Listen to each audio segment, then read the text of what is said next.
Sisplau, Anna, tu també tens poder, pots ajudar-lo. Ho sento, però no tinc la més mínima intenció de fer-ho. Aquesta és una prova perquè en Yu pugui convertir-se en el rei de tots els xamans. Si perd amb aquest enemic, ja no podrà progressar. I tampoc em vull convertir en l'esposa d'un home sense ambicions.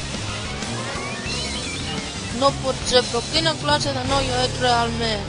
Tanca ja la boca. Les dones són més realistes que vosaltres. Encara et diré més. Jo crec que en Yu ho aconseguirà.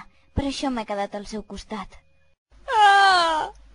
Estàs bé, Yu? Ho sento molt, senyor. Si tingués algú semblant a una espasa per combatre, tot seria molt més senzill.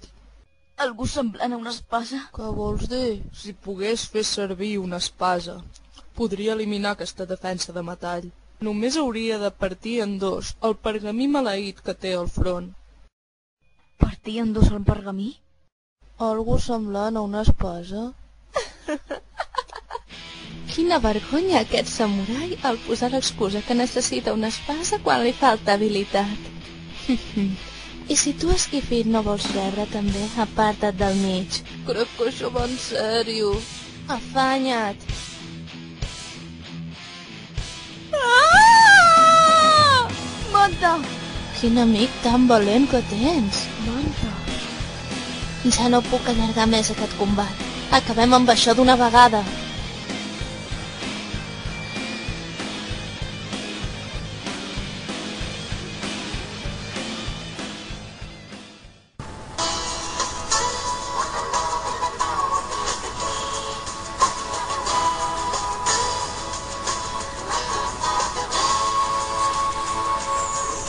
El vent amb molta suavitat a través dels meus cabells passarà.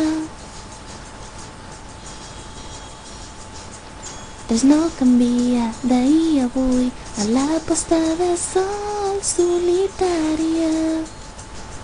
No sé què estàs buscant a una llunyana distància. Jo et veig abans que arribis, seguint cap endavant i mai no tornes. Moltes vegades jo em sento sola, moltes vegades el dolor aflora. Vull anar cap a tu, abraçar-te i poder dir-t'ho, però això no ho faré pas ara. Esperaré que el teu somni realitzis. Algun dia jo també creuré que no em